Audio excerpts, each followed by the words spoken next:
Hello बच्चों, quadratic का revision करते हैं।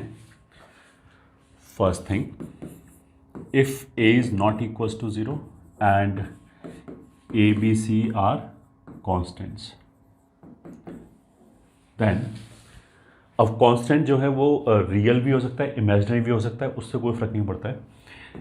ए x square plus B x plus c, इसको हम बोलेंगे क्वाड्रेटिक एक्सप्रेशन। फिर अगर मैंने लिखा a x square plus B x plus c बराबर 0, इसको हम बोलेंगे क्वाड्रेटिक इक्वेशन। ये हो गया हमारा first point. Second point, if only A x square plus B x plus C is given, then consider a is equals to 0 also। मतलब किसी क्वेश्चन में अगर उसने a x square plus B x plus c को quadratic word से refer किया तो definitely ए 0 नहीं हो सकता। बट अगर कुछ भी नहीं बोला, केवल a x square plus B x plus c लिखा, अब भले वो इक्वेशन लिखा हो, इनइक्वालिटी लिखा हो, तो हम इसको भी देखेंगे कि अगर ए 0 होगा तब क्या हो रहा है क्वेश्चन में। Third, A x square plus B x plus C is equals to 0 में अगर ए 0 नहीं है and A B C constants है, तो फिर क्या होगा? First, it will have exactly 2 roots. मतलब जो क्वाड्रेटिक इक्वेशन है, ना तो उसमें 2 रूट से कम होगा ना 2 रूट से ज़्यादा होगा, हमेशा 2 रूट होगा, से अल्फ़ा कॉमा बीटा। फिर दूसरा, अल्फ़ा प्लस बीटा हो जाएगा minus b by a and alpha beta हो जाएगा सी बाई ए, ये सबको पता होगा। थर्ड, ए x square plus B x plus c बराबर 0 को हम इक्वलेंटली ऐसे लिख सकते हैं, this is a times x minus alpha into x minus beta. A मतलब वही leading coefficient times x minus पहला रूट, एक्स माइनस दूसरा रूट। अगर देखो केवल a x square plus B x plus c लिखा है, क्वाड्रेटिक एक्सप्रेशन हो गया। A x square plus B x plus c बराबर 0 लिखा है, क्वाड्रेटिक इक्वेशन हो गया। Quadratic equation will be true only for 2 roots alpha and beta. अब a x square plus B x plus c को अगर मैंने ऐसे लिख दिया, a times x minus alpha x minus beta, तो अब मतलब इस वाले केस में तो जब हम अल्फा बीटा रखेंगे तभी सेटिस्फाई होगा और कभी सेटिस्फाई नहीं होगा। ये हमेशा सेटिस्फाई रहेगा चाहे एक्स कुछ भी रखो। इसको हम बोलेंगे आइडेंटिटी। ये ठीक है, and it is true for all values of x. ये हमारा हो गए 3 point. Fourth point,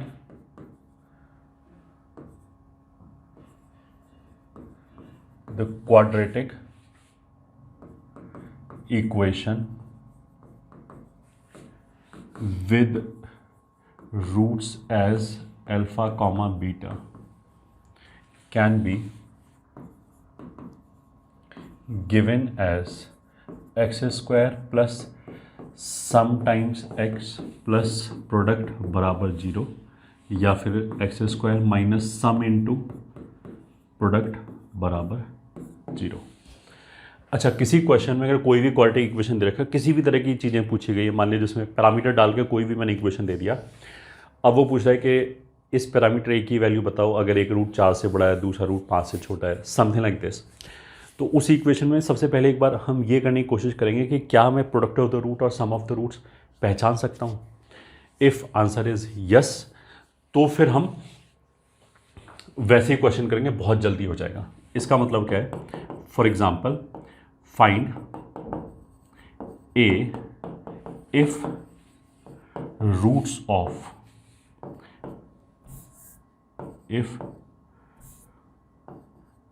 of x square 2a plus 5 times x plus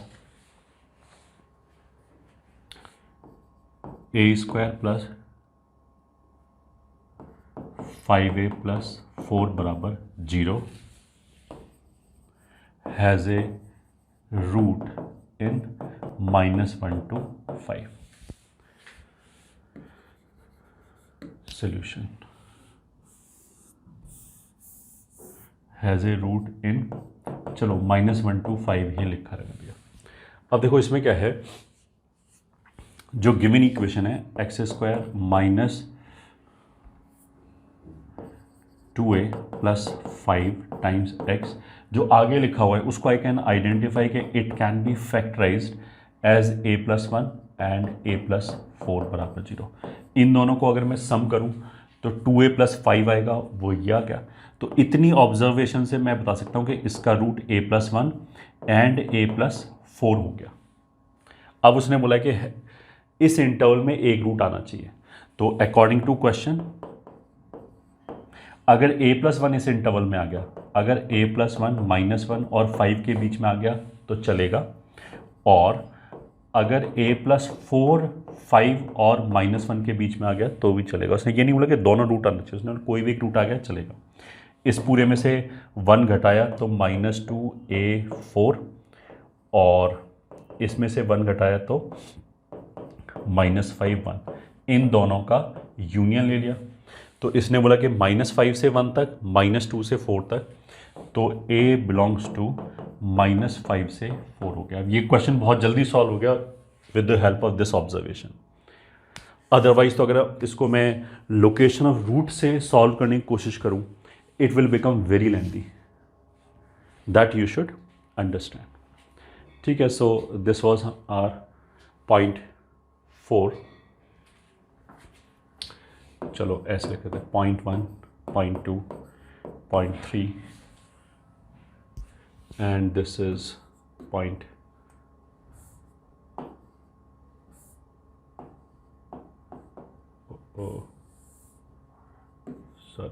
point 4। अब आगे चलते हैं।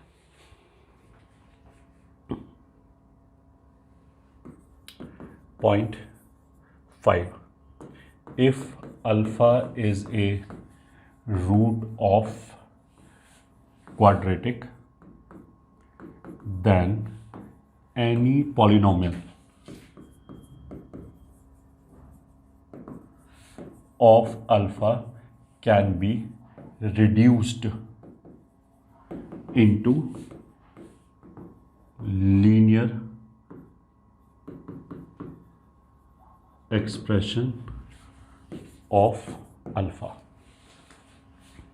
ठीक है, तो that is if alpha is root of ax² plus bx plus c बराबर 0। तो देखो अगर अल्फा इसका रूट है तो अल्फा इसको सेटिस्फाई करेगा, मतलब मेरे पास एक एक्सप्रेशन ऐसे आ गया b अल्फा प्लस c बराबर 0। अब अगर कोई भी पॉलिनोमियल ऑफ अल्फा दे रखा है, this is polynomial of alpha, कितनी भी डिग्री का दे रखा हो, तो इसको what I can do, a² plus b alpha plus c से जब हम डिवाइड करेंगे तो कुछ कोशेंट आएगा अल्फा का प्लस रिमाइंडर आएगा। तो अगर मैंने क्वाड्रेटिक से डिवाइड किया है, ये डिवाइजर है, तो क्वाड्रेटिक से अगर मैंने डिवाइड किया है तो जो रिमाइंडर आएगा वो लीनियर आएगा या उससे भी छोटा आएगा, मतलब यहाँ पे maximum k1 alpha plus k2 जैसी चीज़ आएगी। ठीक है, पहले तो p अल्फा को हमने इस एक्सप्रेशन से डिवाइड कर लिया, अब ये एक्सप्रेशन 0 हो जाएगा तो ये वाला पार्ट खत्म हो जाएगा, तो उसका मतलब क्या है कि ये p अल्फा इसके बराबर हो गया। ठीक है, this implies p alpha will be ultimately k1 alpha plus k2। अब k1 और k2 0 हो जाए तो अल्फा इसका रूट ही हो जाएगा, केवल k1 0 हो जाए तो एक कांस्टेंट आ जाएगा। ये ठीक है, ये बस एक पॉइंट हो गया। This is point 5। Point 6, any symmetric expression of roots alpha comma beta can be evaluated using alpha plus beta is equals to minus b by a and alpha beta is equals to c by a। अगर मतलब इस तरह के question तो 9th में भी करते हैं। अगर मैंने बोला कि alpha cube plus beta cube की वैल्यू बताओ, ठीक है, तो उसको हम फैक्टराइज करके alpha plus beta alpha beta के टर्म्स में एक्सप्रेस करेंगे, फिर वहाँ से वैल्यू कैलकुलेट करेंगे। ये हो गया हमारा 0.6, 0.7 nature of roots ax square plus B x plus c बराबर 0 में a 0 नहीं है एंड a b c मान लिया रियल कांस्टेंट है। तो फर्स्ट d ग्रेटर देन 0 मतलब रूट्स क्या होगा, रियल एंड डिस्टिंक्ट। दूसरा d इक्वल्स टू 0 मतलब roots real and equal, something like alpha alpha. इस वाले केस में जो a x square plus B x plus c हो जाएगा वो a times x minus alpha का होल स्क्वायर हो जाएगा। और इसी वाले केस में a x square plus B x plus c बराबर 0, इसका जो रूट होगा alpha that will B minus B upon 2a।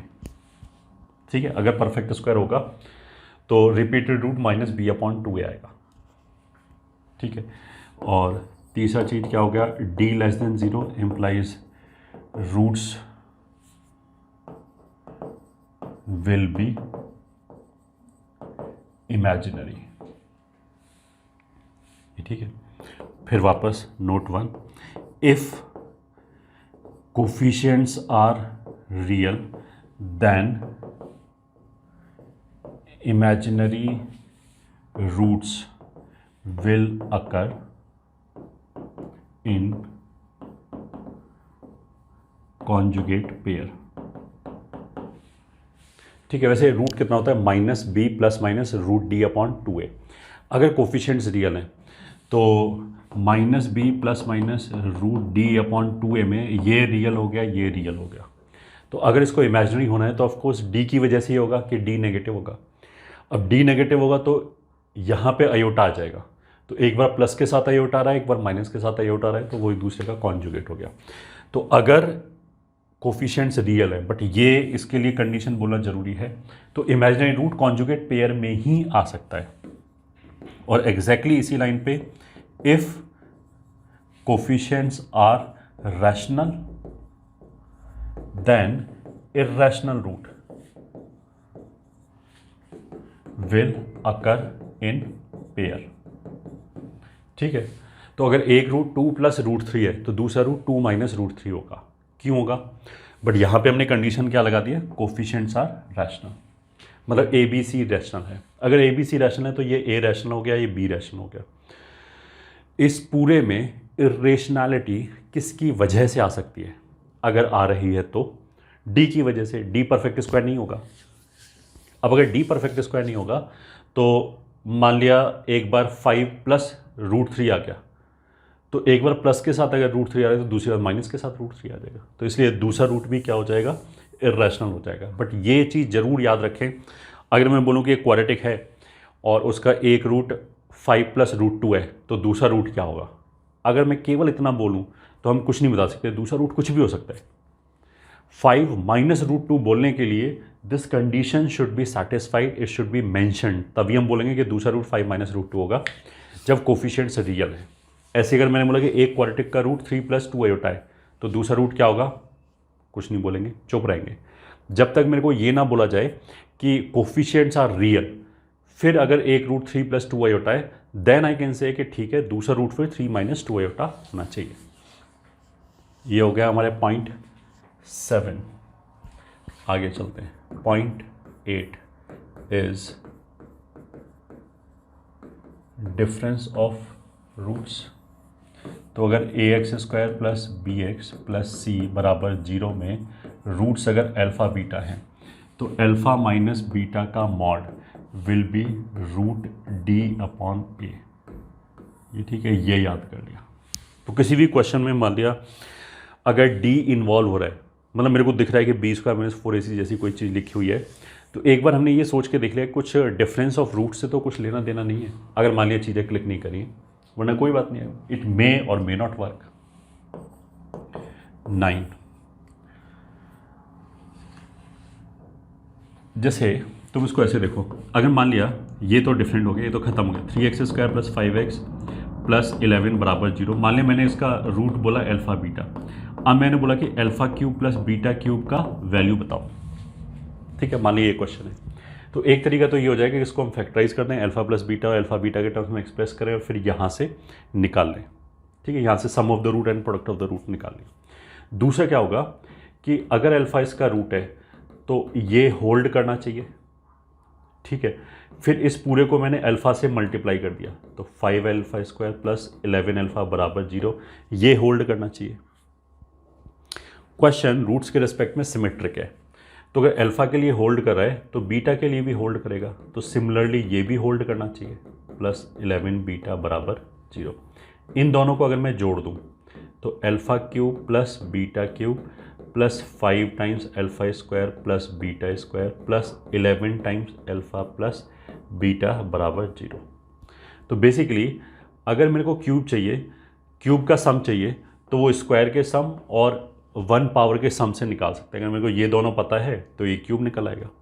अब अगर मेरे को क्यूब पता लग जाए तो एग्जैक्टली सेम लॉजिक से यहाँ से यहाँ तक जाने में मैंने अल्फ़ा मल्टीप्लाई किया, अगर मैंने अल्फ़ा स्क्वायर मल्टीप्लाई किया होता तो ये पावर 4 3 2 हो गया होता। फिर ऐसे बीटा में अगर हम लगा के जोड़ते तो यहाँ 4 पावर आ जाते हैं, यहाँ 3 पावर आ जाते हैं, यहाँ 2 पावर आ जाता है।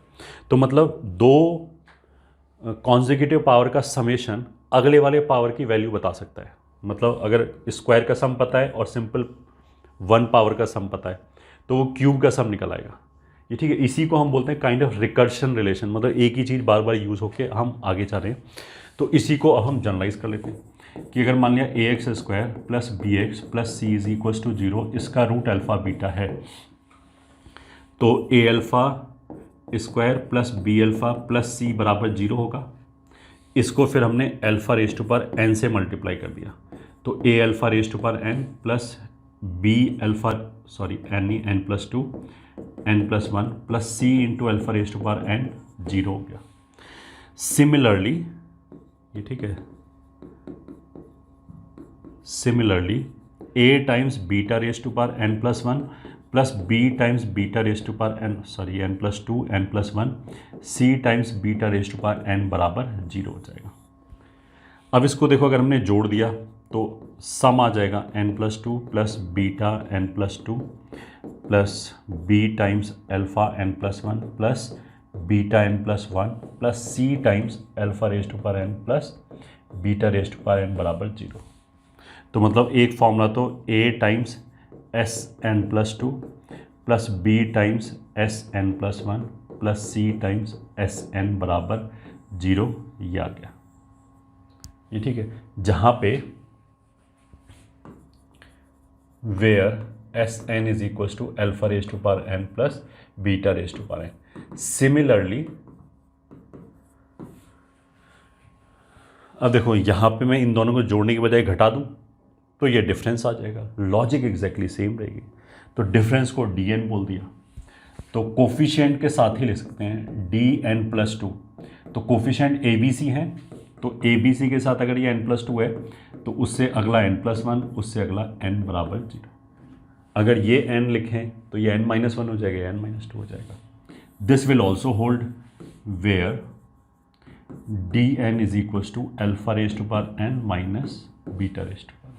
तो सम हो या डिफरेंस हो ऐसे चल जाएगा, ठीक है। और question 3x square plus 5x minus 11 is equal to 0 has roots alpha comma beta and let v n बराबर alpha raise to power N minus beta raise to power N,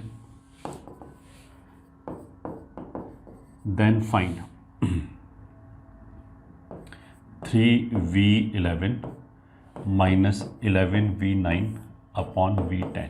मान लीजिए ये क्वेश्चन, तो सल्यूशन जो इसमें vn है वो difference of roots है, तो सिंपली इन्हीं कोफिशिएंट्स के साथ हम ऐसे लिख सकते हैं 3 इंटू v11, ये ठीक है, प्लस 5 इंटू अगला v10 माइनस 11 इंटू v9, ये 0 होगा। अब इसको उधर ले जाओ तो 3v11 माइनस 11v9 बराबर minus 5v10, that will imply 3v11 minus 11v9 upon v10। Will be -5। तो यही आंसर आ गया। ठीक है, 9, 10, 11 यहीं से हमें क्लिक कर जाना चाहिए। अगर इसके बीच में मैं सम कर दूं तो भी आंसर यही आएगा। ठीक है, वो तो जो 2 इक्वेशन बना था उनको जोड़ दिया घटाने की बजाय। तो हम थे 0.9 पे। अब हम आगे चलते हैं 0.10। 0.10 में क्या है, इफ मतलब फॉर ax² प्लस bx+c बराबर 0, वापस a 0 नहीं है and a b c are real. ठीक है, डिस्क्रिमिनेंट कितना होता है, b² - 4ac। अगर a और c ऑपोजिट साइन का हो जाए तो ac नेगेटिव हो जाएगा, तो b² - 4ac में 4ac वाला पार्ट पॉजिटिव हो जाएगा। तो पक्की बात है कि d पॉजिटिव आएगा। तो एक पॉइंट तो हम ऐसे ही बोल सकते हैं, if a, c are of opposite sign then roots will be real and distinct. ठीक है, चाहे b कुछ भी हो। तो अगर मान लिया मैंने ऐसे लिखा 3x² प्लस αx -5 बराबर 0। अब ये दिख रहा है ऑपोजिट साइन का एक पॉजिटिव है एक नेगेटिव है, तो पक्की बात है कि रूट रियल आएगा। मेरे को अल्फा जानने की ज़रूरत भी नहीं है। ठीक है, बट इसका मतलब ये नहीं है कि उल्टा नहीं पढ़ेंगे। उसने बोला कि अगर a और c ऑपोजिट साइन का है तो पक्की बात है कि रूट रियल डिस्टिंक्ट आएगा, but that does not mean कि रूट को रियल और डिस्टिंक्ट होने के लिए a और c को ऑपोजिट साइन का होना चाहिए, ऐसा कुछ भी नहीं है। अगर वो सेम साइन का होगा तो भी अगर ac पॉजिटिव है तो भी b² तो ऐसा हो सकता है b² खूब बड़ा हो और 4ac छोटा सा हो, तो b² - 4ac पॉजिटिव आ जाए। ठीक है, अच्छा अगर b² - 4ac को नेगेटिव होना है, मान लें मेरे को रूट्स इमेजिनरी चाहिए, तो b² - 4ac नेगेटिव होना चाहिए। उसके लिए फिर a और c को सेम साइन का ही होना पड़ेगा, तभी रूट्स इमेजिनरी हो सकते हैं। तो if roots are imaginary then a, c will be of same sign. ये पक्की बात है कि a and c same sign का होगा। फिर P11, if ax² plus bx plus c is equal to 0 is satisfied for more than 2 distinct values of x, then a बराबर b बराबर c and it will be satisfied for all x, then it will become an identity। मतलब अगर ax² plus bx plus c बराबर 0 लिखा है, अगर ये quadratic है तो ये तो केवल 2 वैल्यूज़ के लिए सेटिस्फाई हो सकता है, बट अगर इसने बोला कि 2 से ज़्यादा वैल्यू के लिए सेटिस्फाई हो रहा है तो पक्की बात है ये क्वाड्रेटिक नहीं है। फिर तो उसका मतलब क्या है कि दिस इज़ ऑलवेज ट्रू और x की हर वैल्यू के लिए सेटिस्फाई होगा, and that is only possible जब ये इक्वेशन ऐसे लिखा हो 0 × x² प्लस 0 × x प्लस 0 बराबर 0। अब इसमें x कुछ भी रखो, दिस इज ऑलवेज ट्रू। ये हमारा हो गया 0.11।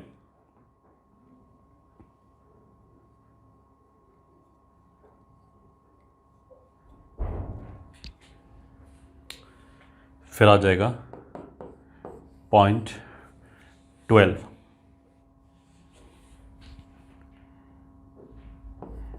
ax² plus bx plus c बराबर 0 में हम ऐसे लिखते हैं x बराबर -b प्लस माइनस √d/2a, ऐसे लिखते हैं is valid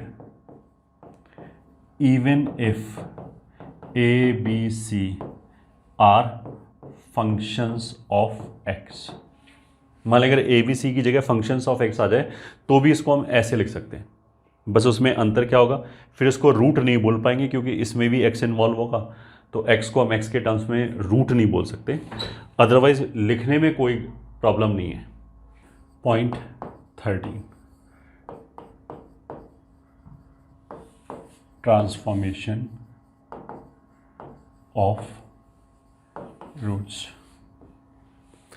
transformation of roots में जैसे a x square plus B x plus C is equals to 0, इसका रूट मान लिया अल्फ़ा बीटा है, ठीक है, इसका रूट अल्फ़ा बीटा है। इस बात का मतलब क्या है, तुम ऐसे मानो a times b times something plus C is equals to 0।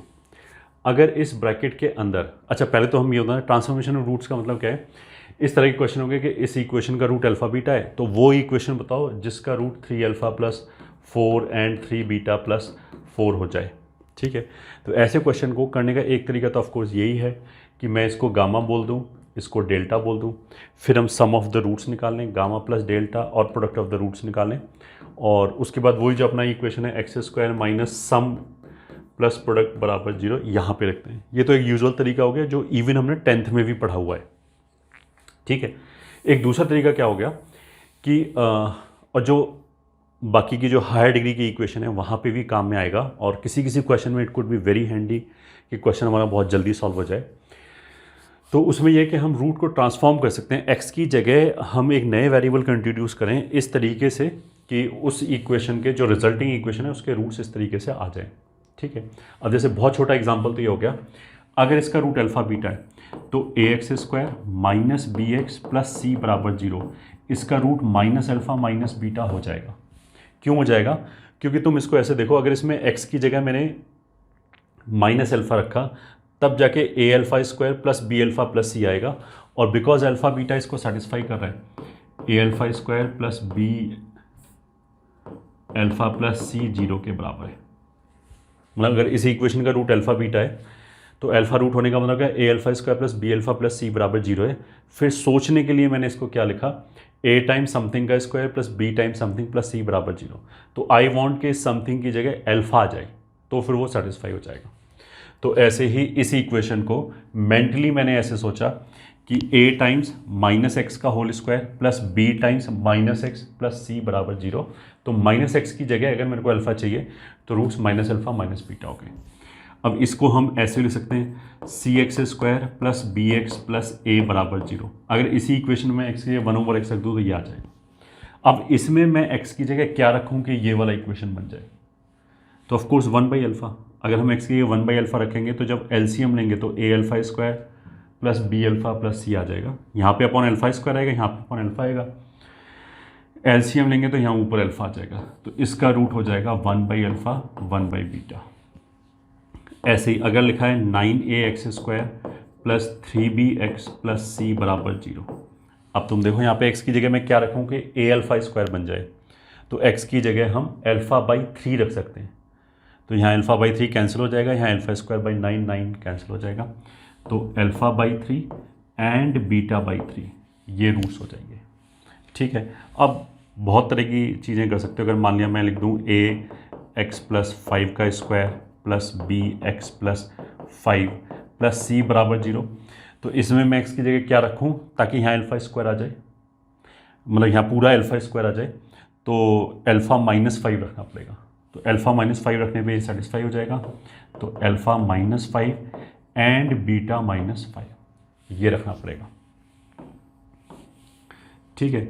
ये तो हो गया कुछ पर्टिकुलर केसेस, ये ठीक है, जो हमें फ्रीक्वेंटली आता रहेगा। अब अगर मान लिया कॉम्प्लिकेटेड केस है थोड़ा सा, ठीक है, अगर मान लिया मेरे को रूट ऐसे चाहिए कि मान लिया d1x प्लस, या ऐसे लिखते हैं p1 alpha plus q1 p2 alpha plus q2, फिर हो गया p1 beta plus q1 upon p2 beta plus q2। अगर ये रूट चाहिए, मतलब हमें इक्वालिटी इक्वेशन चाहिए जिसके रूट्स ये हो जाए, तो हमारे स्टेप 1 क्या होगा। अच्छा, इस मेथड में क्या क्या लिमिटेशंस हैं कि देखो अल्फ़ा अलग होना चाहिए, बीटा अलग होना चाहिए, दोनों अल्फ़ा बीटा एक साथ नहीं आना चाहिए। मतलब इस तरह का नहीं होना चाहिए कि वो बोले कि एक रूट बताओ जिसके सॉरी एक क्वाड्रेटिक इक्वेशन बताओ जिसके रूट्स ये हों। अब इसमें अल्फ़ा बीटा दोनों एक साथ ही आ रहा है, तो ये वाली चीज़ यहाँ पे नहीं चलेगी, ठीक है, डायरेक्टली नहीं चलेगी, घुमा फिरा के फिर भी चल जाएगी। इसको तो मैं ऐसे कर सकता हूँ ना कि अल्फ़ा बीटा का वैल्यू c बाई ए रख के ऐसे लिख लें और इसमें c बाई ए रख के बीटा लिख दें, अब चल जाएगा। अब ये इसी फॉर्मेट में आ जाएगा, डायरेक्टली नहीं आएगा। तो पहला चीज़ तो अल्फ़ा और बीटा अलग अलग होना चाहिए। दूसरा, लीनियर बाई लीनियर हो सकता है मैक्सिमम, मतलब केवल न्यूमरेटर में लीनियर हो, केवल डिनोमिनेटर में लीनियर हो, या न्यूमरेटर और डिनोमिनेटर दोनों में लीनियर हो तभी चलेगा, और कुछ नहीं चलेगा। तो अगर मान लिया मैं बोलूँ कि 3α² + 5 एंड 3β² + 5, वो क्वाड्रेटिक इक्वेशन बताओ जिसके रूट्स ये हों, तो ये वाला मेथड डायरेक्टली नहीं चलेगा, बट इनडायरेक्टली चल जाएगा। कैसे चल जाएगा? α² को हम यहाँ से उठा के रख देंगे अल्फ़ा के टर्म्स में, तो ये लीनियर बन जाएगा। हमने बोला था ना कि अल्फ़ा के किसी भी पॉलिनोमियल को लीनियर में कन्वर्ट कर सकते हैं, तो अब इनको लीनियर में कन्वर्ट करके फिर ये वाला मेथड लगा सकते हैं। तो जल्दी जल्दी बोलते हैं, ये जो मेथड है, ये जो ट्रांसफॉर्मेशन ऑफ रूट्स का जो मेथड है, उसमें क्या क्या होना चाहिए? पहली बात तो अल्फ़ा बीटा सेपरेट होना चाहिए।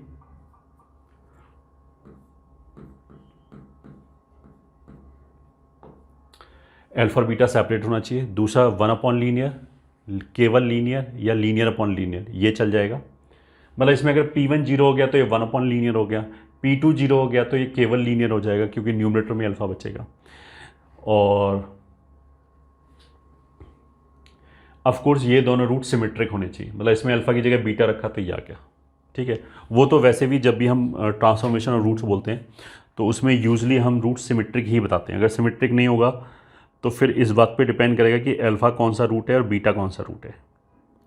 अगर सिमेट्रिक है एक्सप्रेशन तो इट डज़ नॉट मैटर कि अल्फ़ा कौन सा रूट है और बीटा कौन सा रूट है, ठीक है। तो हमने क्या किया, अल्फ़ा की जगह x रखा या बीटा की जगह x रखा, एक ही बात है। तो P1x + Q1 upon P2x + Q2, इसको y के बराबर कर दिया।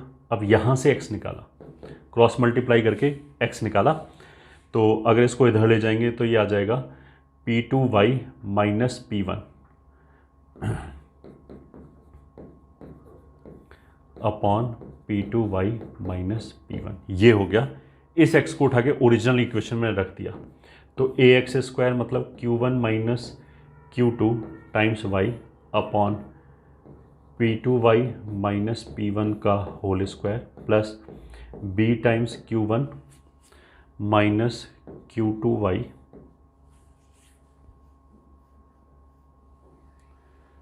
कुछ गड़बड़ है, नहीं सही है, upon P2y - P1 plus c बराबर 0। अब इसको सिंप्लीफाई कर लो तो ये एक क्वाड्रेटिक आ जाएगा y में, और जिसका रूट्स अपने आप गामा डेल्टा होगा, ये ठीक है। ये गामा हो गया, ये डेल्टा हो गया।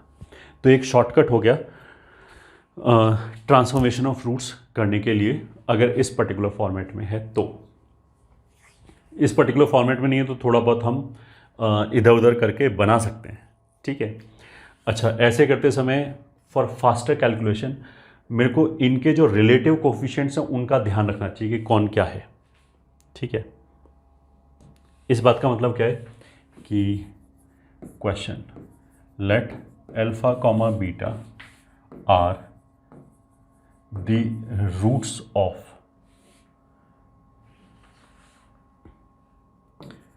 3x² - 5x + 11 बराबर 0, then form a quadratic equation with roots as 3α² upon 6α² plus 5α plus 33 and 3β²,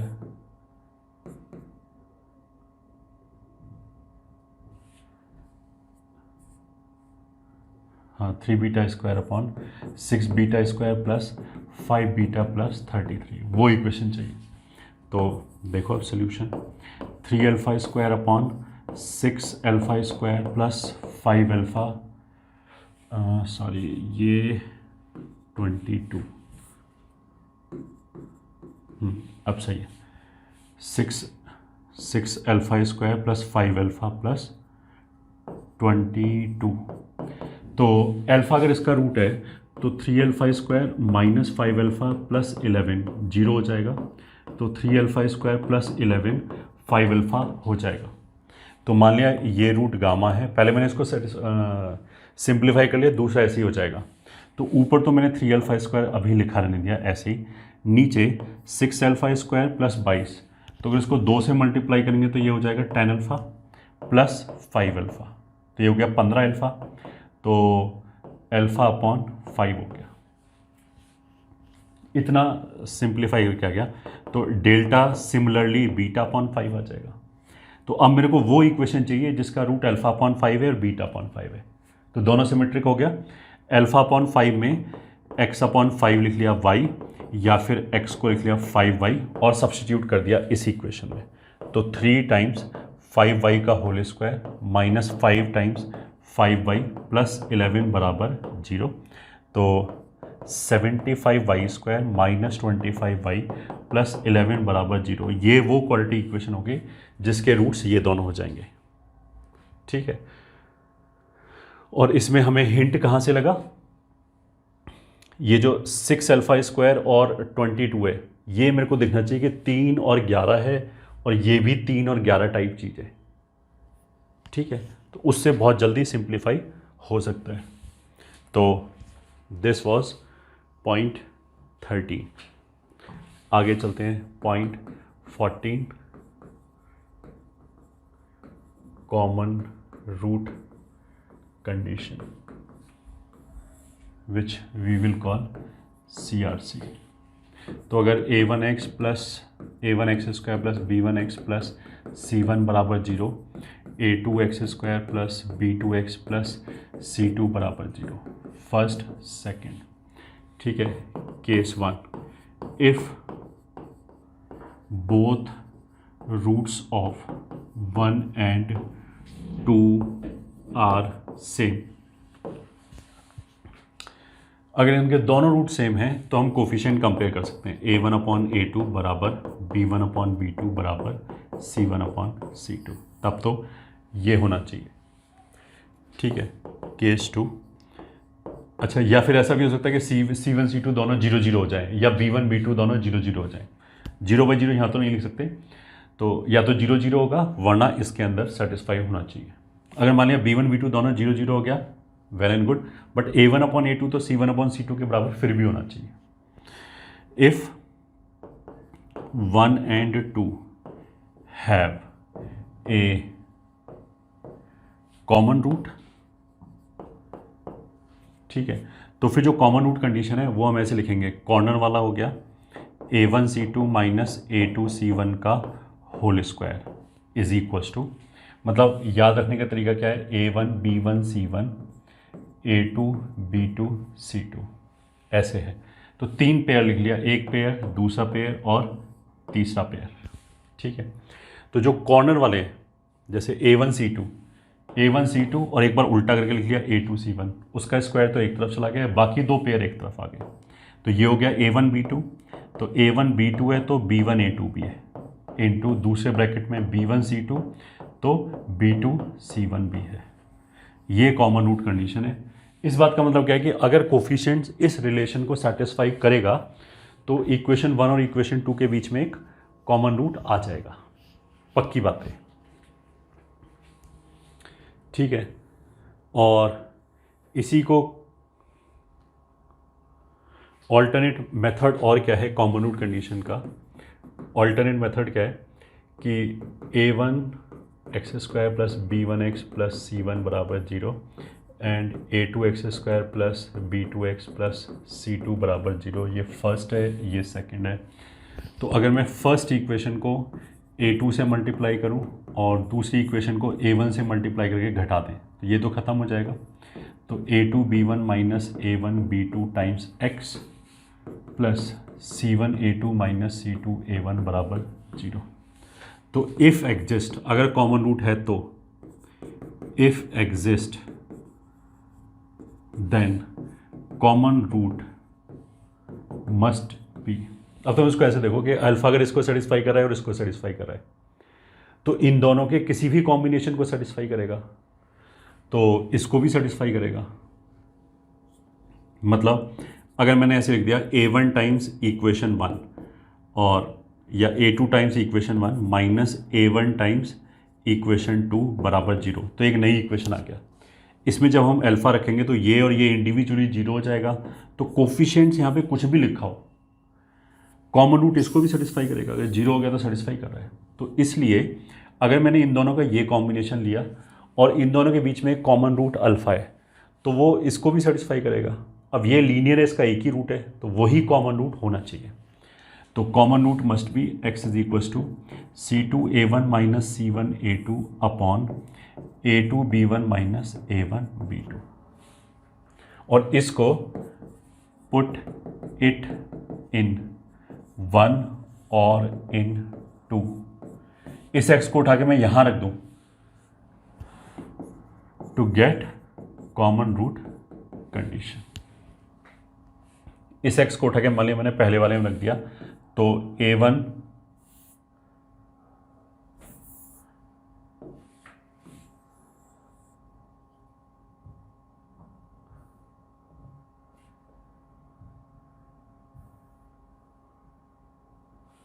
लो, तो a1 इसका स्क्वायर प्लस b1 टाइम्स ये प्लस c1 बराबर 0, ये हमारी कॉमन रूट कंडीशन हो गई। ठीक है, ये कॉमन रूट कंडीशन हो गई। यहाँ पे बेसिकली हमने लॉजिक क्या यूज़ किया है, ये वाला, कि अगर मान लिया एक पॉलिनोमियल इक्वेशन है और माने 3 डिग्री का है, इसका रूट अल्फा बीटा गामा है। एक दूसरा पॉलिनोमियल इक्वेशन है मान लिया QX कितने भी डिग्री का, और इसका रूट मान लिया अल्फा बीटा डेल्टा ईटा थीटा मान लिया 5 डिग्री का है, ये है।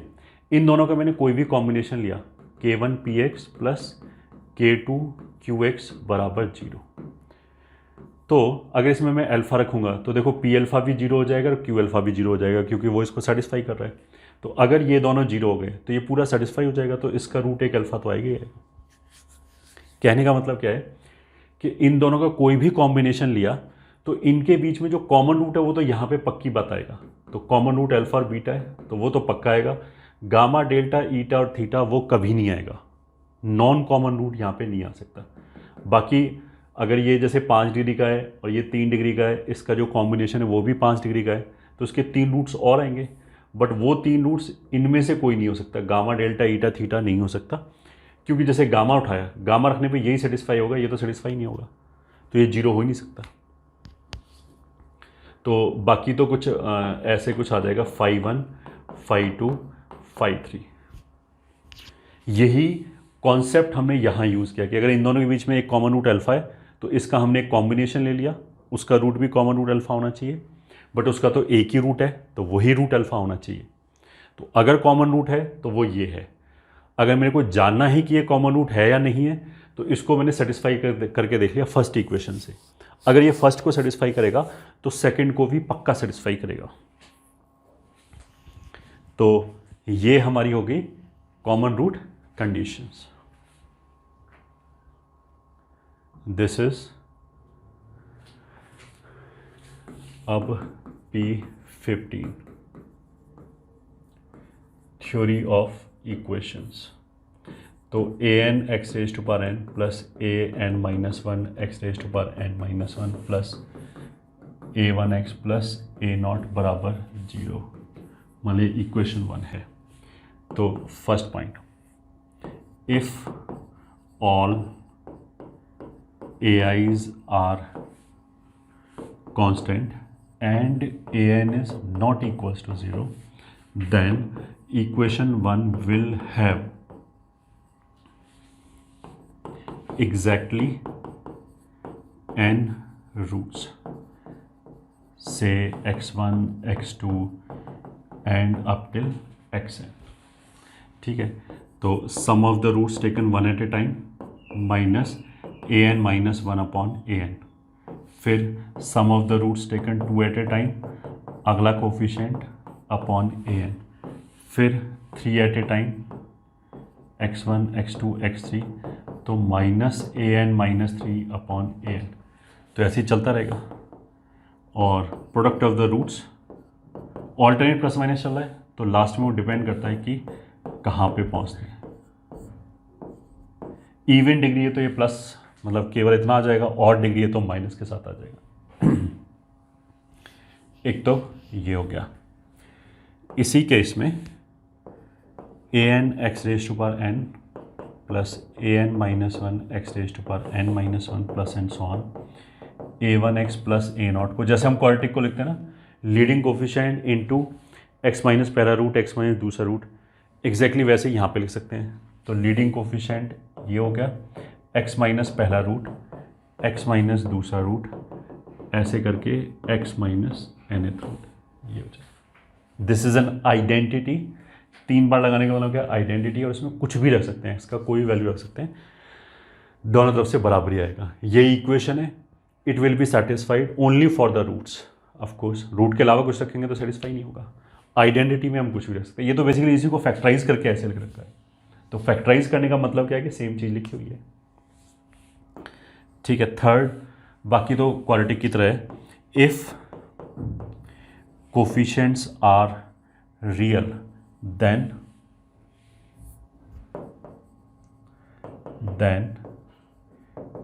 imaginary roots will occur in conjugate pair। ठीक है। अच्छा, इसमें वो रैशनल वाली चीज़ इसमें होल्ड नहीं करेगी इन जनरल। अगर मैं बोलूँ कि कोफिशिएंट अगर रैशनल है तो इरैशनल रूट पेयर में आएगा, ऐसा जरूरी नहीं है। ठीक है। जैसे मैं x³ + 2 = 0 लिख दूँ तो उसमें एक ही इरैशनल रूट आएगा, बाकी इमेजिनरी रूट आएगा। ठीक है। बट रियल वाली चीज़ तो होल्ड करेगी। ठीक है। फिर fourth point, if 1 is satisfied for n+1 distinct values of x, then it will be an identity and a0 बराबर a1 बराबर a2 बराबर एंड सो ऑन an-1 बराबर an बराबर 0। अगर मान लिया कोई 5 डिग्री का इक्वेशन लिखा है और हम बोलेंगे 6 डिस्टिंक्ट वैल्यूज़ के लिए सेटिस्फाई हो गया, मतलब 5 डिग्री का इक्वेशन तो नहीं बोल सकते उसको। मान लिया एक पॉलिनोमियल इक्वेशन लिखा है जिसमें हाईएस्ट x⁵ वाला टर्म मेरे को दिख रहा है। ठीक है। तो उस इक्वेशन के अगर वो 5 डिग्री का है तो 5 से ज़्यादा रूट नहीं हो सकते। अब मैं बोलूँ कि वो 6 के लिए सेटिस्फाई हो गया या 7 के लिए सेटिस्फाई हो गया, तो उसका मतलब क्या है कि वो फिर 5 डिग्री का नहीं है, फिर तो वो 0 लिखा हुआ है। सिंपली सारे कोफिशिएंट 0 हो जाएंगे, वही क्वाड्रेटिक की तर्ज पे एग्जैक्टली वैसे ही। ठीक है। Fifth, if coefficients are rational then if p/q is a rational root of equation 1, then P must divide a0 and Q must divide an। अगर मान लें कोफिशिएंट्स रैशनल हैं और इसका अगर एक रूट p/q है तो ये तो q से डिविजिबल होना चाहिए और ये p से डिविजिबल होना चाहिए, तभी ऐसा पॉसिबल है। ठीक है। मतलब क्या है इसका, जैसे question, find number of rational roots of x³ + 5x² + 7x + 3 = 0। ठीक है। सॉल्यूशन, अगर देखो इसका कोई रैशनल रूट हुआ तो उसका जो न्यूमरेटर है वो इसका कोई फैक्टर होना चाहिए और डिनोमिनेटर तो 1 का फैक्टर होना चाहिए। तो अगर इसका कोई रैशनल रूट है तो रैशनल रूट कुड बी, या तो +-1/1 हो गया या फिर +-3/1 हो गया, यही रूट हो सकते हैं। ठीक है, तो -1, 1, 3 और -3, इनके अलावा कोई रूट नहीं हो सकता। ठीक है, अदरवाइज ये वाली चीज़ वॉयलेट हो जाएगी। ठीक है,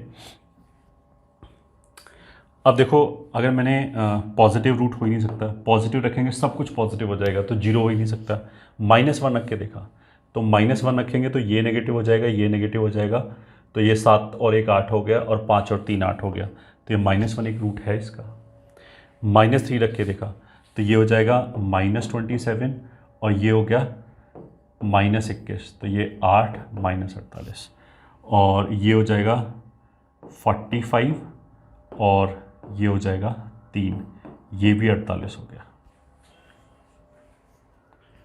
ये क्या हुआ, तो -3 भी सेटिस्फाई कर रहा है।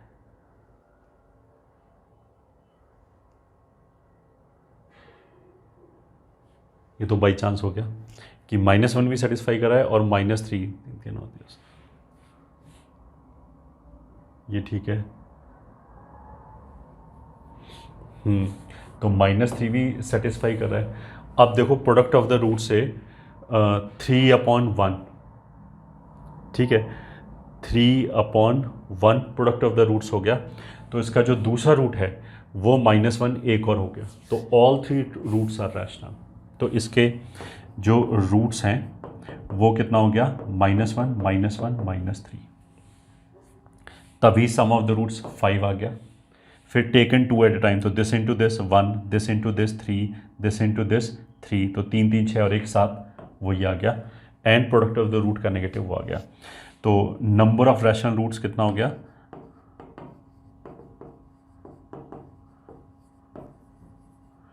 Equals to 3। तीनों रूट रैशनल ही हैं बाई चांस। ठीक है, ये हो गया। अब आगे चलते हैं।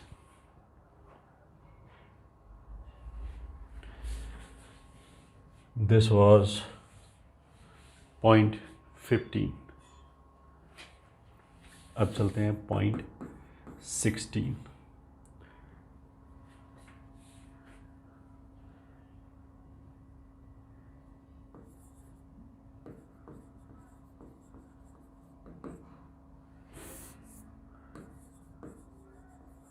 मतलब रेंज में पहले अगर ऐसे लिखा है a1x plus b1 upon c1, या ax plus b upon cx plus d, मान लिया ऐसे लिखा है, तो इसका जो डोमेन होगा तो वो तो हो जाएगा r में से -d upon C, of course denominator zero नहीं होना चाहिए, and a upon C is not equals to b upon D, ये दे रखा है। ठीक है, और जो इसका रेंज होगा वो क्या होगा, r में से x का कोफिशिएंट जो है a/c वो हटा दिया, ये तो पहला हो गया। दूसरा, अगर लीनियर अपॉन क्वाड्रेटिक है, या क्वाड्रेटिक 1 अपॉन क्वाड्रेटिक 2 है, या क्वाड्रेटिक अपॉन लीनियर है, तो हम ऐसे कर सकते हैं, y को बराबर कर दिया क्वाड्रेटिक 1 अपॉन क्वाड्रेटिक 2 के, क्रॉस मल्टीप्लाई किया, तो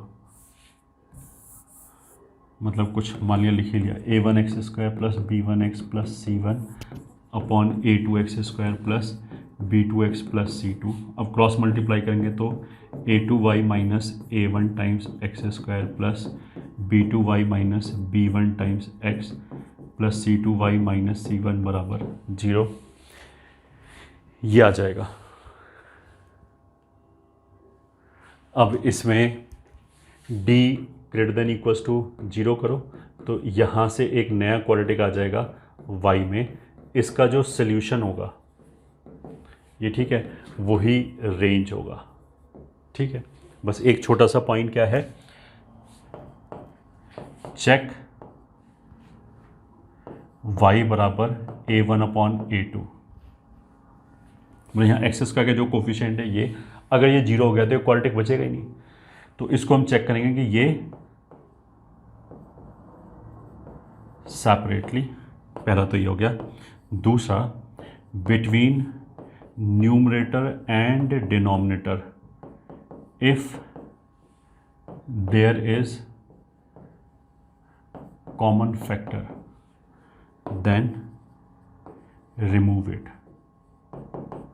न्यूमरेटर और डिनोमिनेटर में अगर कोई कॉमन फैक्टर आ जाए, मान लिया इसका भी एक रूट अल्फा आ जाए, इसका भी रूट है, तो उसको हटा दिया। अब देखो उसको मेरे को चेक करने की जरूरत नहीं है। अगर इन दोनों में एक कॉमन रूट आ रहा होगा तो वो मेरे को यहीं से पता लग जाएगा। ये जो डी है ये परफेक्ट स्क्वायर अपने आप बन जाएगा, ये जो क्वाड्रेटिक इन वाई है ये अपने आप परफेक्ट स्क्वायर बन जाएगा। तो यहाँ से हम पकड़ लेंगे कि इसके बीच में कोई कॉमन रूट होगा। तो फिर हमने ये सब छोड़ दिया, जो कॉमन रूट है वहाँ पे गए, कॉमन रूट उड़ा दिया, तो ये लीनियर अपॉन लीनियर बचेगा। उसकी रेंज हम ऐसे लिख सकते हैं, प्लस जो रूट हमने हटाया है, मान लिया हमने ऊपर नीचे से x - 1 हटा दिया, तो x बराबर 1 तो रख ही नहीं सकते। तो फिर जो बचा हुआ एक्सप्रेशन होगा उसमें से एक वैल्यू तो ये वाली हट जाएगी। ठीक है, ये basically linear upon linear rectangular hyperbola होता है। तो रेक्टेंगुलर हाइपरबोला में जो हॉरिजॉन्टल एसिम्पटोट होता है वो a/c पे आता है, तो वो रेंज में आएगा नहीं। तो एक वैल्यू तो ये हट जाएगी, और दूसरा जो कॉमन हमने फैक्टर कैंसिल किया है उस x को रख के जो वैल्यू आ रहा है वो भी नहीं आएगी। ठीक है, तो दो वैल्यूज हट जाएंगी उस वाले केस में। तो ये हमारा हो गया रेंज, और रेंज में ही तीसरा लिख सकते हैं range of ax² plus bx plus c कितनी हो जाएगी। अगर a पॉजिटिव है तो ये पैराबोला अपवर्ड होगा, तब तो होगा -d/4a से इन्फिनिटी, और अगर a नेगेटिव है तब ये हो जाएगा -∞ से -d/4a, तब रेंज ये हो जाएगी।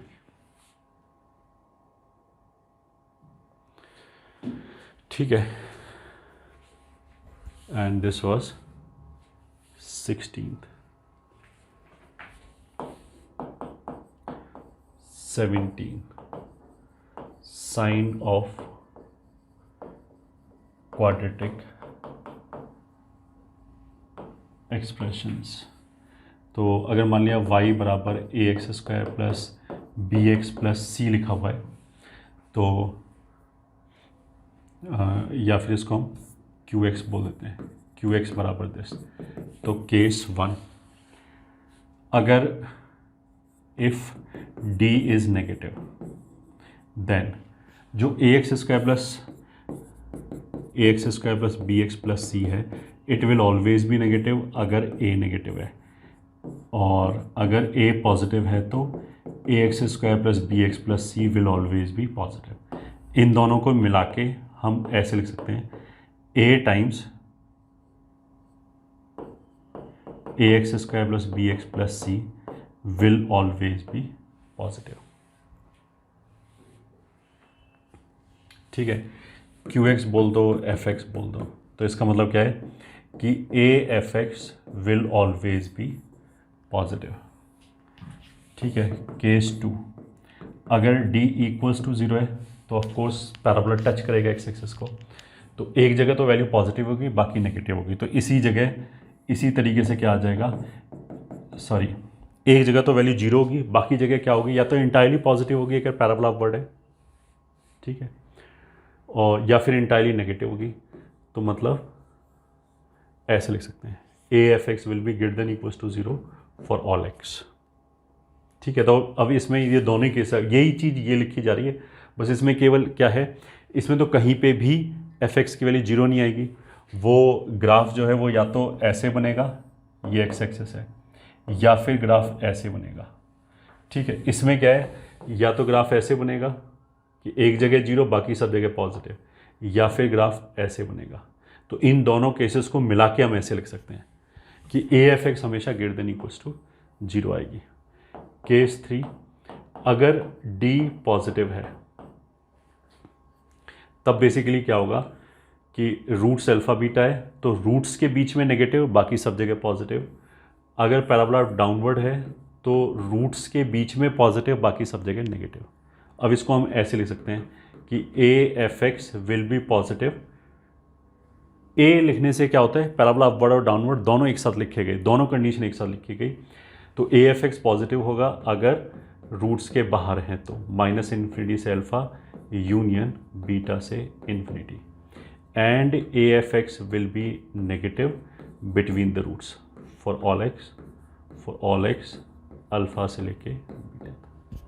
तो रूट्स के बीच में this will be always positive. ये हमारा साइन हो गया, ठीक है। This is not very important. ये हो जाएगा लोकेशन ऑफ रूट्स। तो मान लिया F X is A x square plus B x plus C, A is not equals to 0। अब ये इस तरह की चीज़ होगी अगर मैं बोलूँ कि मतलब हमने कोई क्वाड्रेटिक इक्वेशन लिखा कोई पैरामीटर डाल के, ए वे डाल के, फिर हम लोग ए की वैल्यू बताओ सच दैट कि दोनों रूट 5 से बड़े हैं 4 से छोटे हैं, इस तरह की चीज़ें। तो उस तरह की चीज़ को हैंडल करने के लिए केवल 3 केसेस काफ़ी हैं। केस 1, अगर कोई नंबर इफ़ के कोई नंबर है वो रूट्स के बीच में हमें चाहिए, lies between the roots, then A F के नेगेटिव कर दिया, बस एक कंडीशन काफ़ी है। अगर मेरे को कोई भी नंबर रूट्स के बीच में चाहिए तो ए एफ के नेगेटिव। केस 2, इफ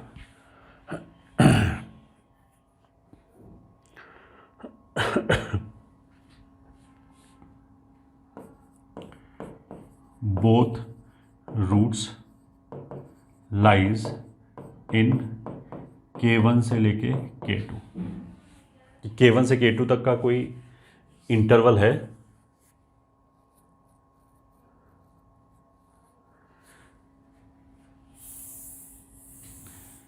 मतलब ये नहीं, if exactly one root lies in K1 से K2 and other root is outside this interval, इसके बाहर है। मतलब कुछ ऐसे करके कि ये K1 हो गया, ये K2 हो गया, तो K1 और K2 के बीच में एग्जैक्टली एक रूट है, दूसरा इस इंटरवल के बाहर है। इंटरवल ये हो गया, ये ठीक है। या फिर ये वाला रूट इधर आ जाए या पैराबोला डाउनवर्ड हो जाए। तो इसमें भी केवल एक कंडीशन चलेगा कि f of K1 into F of K2 must be negative. इतना लिखने से हमारा सारा काम हो जाएगा और कोई कंडीशन नहीं चाहिए। केस 3 क्या है, if K is greater than both the roots, मतलब जो भी हमारे दो रूट हैं अल्फ़ा बीटा और K यहाँ पे है, तो अब ये पैराबोला ऐसे अपवर्ड भी हो सकता है, डाउनवर्ड भी हो सकता है। तो ये अचीव करने के लिए हमें कौन कौन सा कंडीशन लगाना पड़ेगा, वो ये है D greater than equals to 0 and A F के ग्रेटर देन 0 एंड जो वर्टेक्स है वो K से छोटा होना चाहिए, -b/2a must be less than K, ये होना चाहिए। ठीक है। अगर मान लिया मेरे को दोनों रूट राइट पे चाहिए और K इधर चाहिए तो यही कंडीशन चल जाएगा, D greater than equals to 0 चल जाएगा, ए एफ के ग्रेटर देन 0 चल जाएगा, बट इस बार जो वर्टेक्स है वो राइट पे होना चाहिए, तो -b/2a must B greater then K, बस ये अंतर आएगा। ठीक है। तो अगर ये याद है तो इसे याद करने की जरूरत ही नहीं। कुछ बच्चे इसमें कोशिश करेंगे सम ऑफ रूट और प्रोडक्ट ऑफ द रूट। अगर देखो ऐसे याद करेंगे तो हमें कंफर्टेबली याद हो जाएगा और गलती के चांस कम होंगे। ठीक है। Sum of root and product of the root से याद करने में गड़बड़ हो सकता है।